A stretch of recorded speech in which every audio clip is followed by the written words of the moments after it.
Fair warning, not so much a sermon, just some reflections.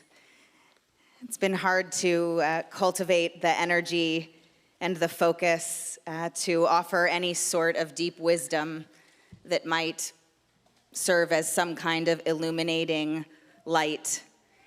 As I've said to many of you over these past days, we are walking in a place that certainly I have never walked before. I hope you have never walked here before. And if you have, I'm immensely sorry. And the steps and the way forward are unknown. So as we try to walk those steps to make that journey together, I found myself thinking this week in particular a lot about the idea of belonging. What it means to belong to something, to someone. Think for a moment about to whom it is you belong. Yeah, if you're partnered with someone, I saw you holding hands, and that's an incredible gift, right? To belong to another. And for those that don't feel that, to think a little bit about to whom it is you belong. Perhaps in your closest circles, it is your family members, perhaps your children, your parents, your siblings, your closest friends. But come out a circle or two. To whom do you belong? To your neighborhood, to your neighbors, to your town, to your synagogue, to your place of employment, to the organizations with whom you affiliate, to your people. And what does that offer for you? What does it give to you? If you're familiar with Maslow's hierarchy, the idea of belonging is placed just above the most urgent needs to sustain being alive: food, water, shelter, safety, and then belonging. It is foundational to what it means to be a human, to feel as though you belong to someone, to something. Because without it, we humans are lost, untethered, loosed into a world of chaos.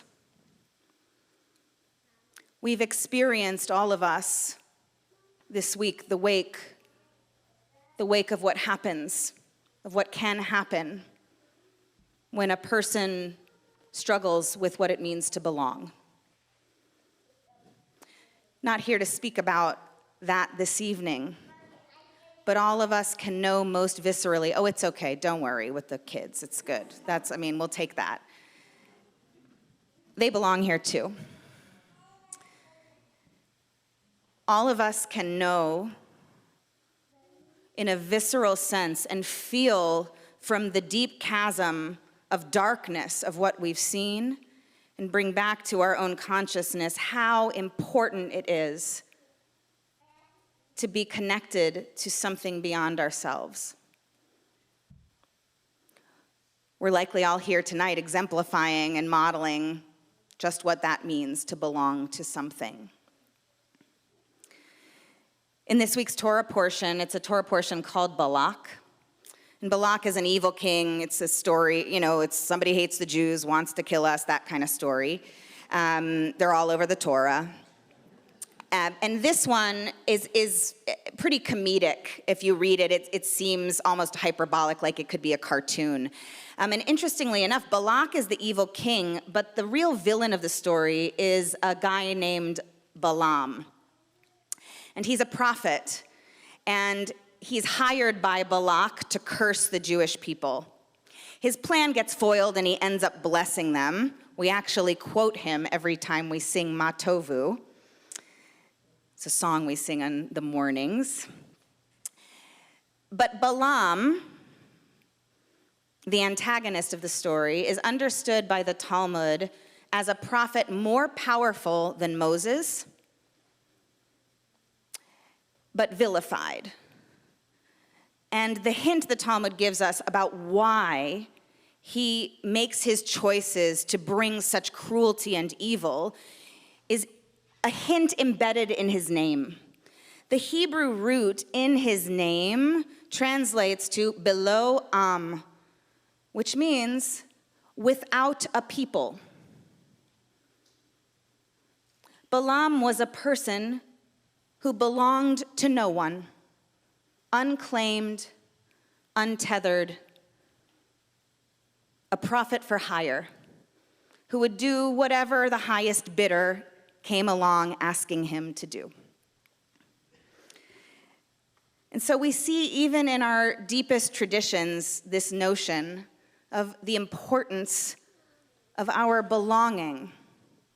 So we have to ask ourselves on a week like this, what does that mean for us? What are we called to do? Whether we find ourselves belonging, or in particular, if we don't. How can our eyes be sensitized around us to those in need of connection, of belonging? What are we obligated to do in terms of reaching out to them, connecting to them? And how within the communities to which we already belong, might we feel held and seen and known, comforted, and might we also extend our hands to make others feel the same way? Part of being able to claim something as our own demands that we engage in it both of those ways. That we derive from it meaning, comfort, but also that we provide to those in it meaning and comfort. And in this search for what the possible steps forward might mean for us, it seems to me that this notion of the communities to which we belong might be the place where we can begin. So many of you have already demonstrated that just in our NSCI community. We put out the call for help with family members of those who've been most impacted here, and hundreds and hundreds and hundreds of you responded immediately. Many before we even asked. The incredible, incredible acts of care and love for each other are the greatest examples of what belonging and goodness can mean. But there is still so much we can do, because all of us are suffering, and all of us want to help. So a few, I'm going to call them practical ideas. As many of you have reached out to Rabbi Green, Cantor Goldstein, and me, Todd Brayman, this week, saying, what can I possibly do? Bless you.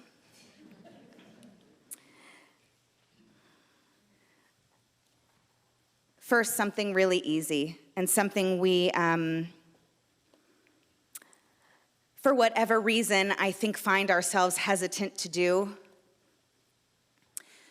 We can reach out by phone, by text, by visiting, by email, to say to those that we know are suffering, I'm thinking about you. You're in my heart. And we can keep doing it. Not one time, but again and again and again. I know I speak for my colleagues when I say, and myself certainly, that some of the most buoying experiences we've had over the past however many days now, it's been since July 4th, have simply been people reaching out to us to say, I'm thinking about you. We likely haven't had a chance to respond necessarily, but knowing and on the receiving end of being seen allows us to feel like we can continue to see others. And that's as simple as sending a text. And perhaps you're thinking to yourself, well, I know someone who's really suffering, but I don't want to burden them. I don't want to bother them. They're busy with their own dealings, whatever that might be. Our tradition would say, you still have to send the text. You still have to visit them again and again.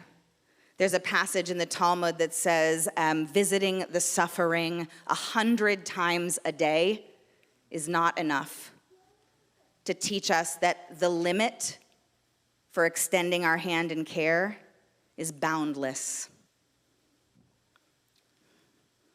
Or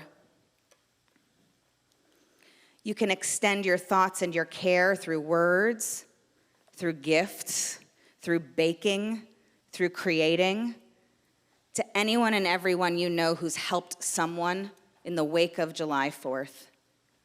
Any police department, any fire department, any hospital unit, near and far, have had their hands in saving lives and comforting and consoling countless members of our community and beyond.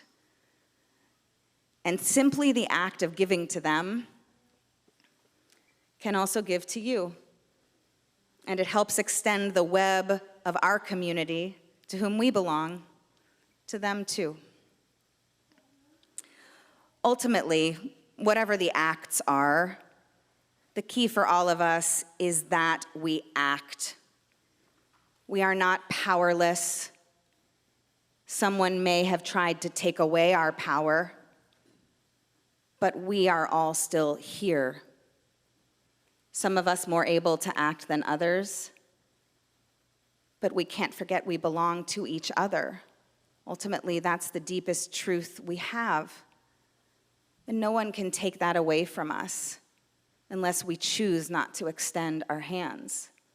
That's where our agency lies. This notion of belonging and acting in ways that we belong to one another, this is what allows us to build our resolve.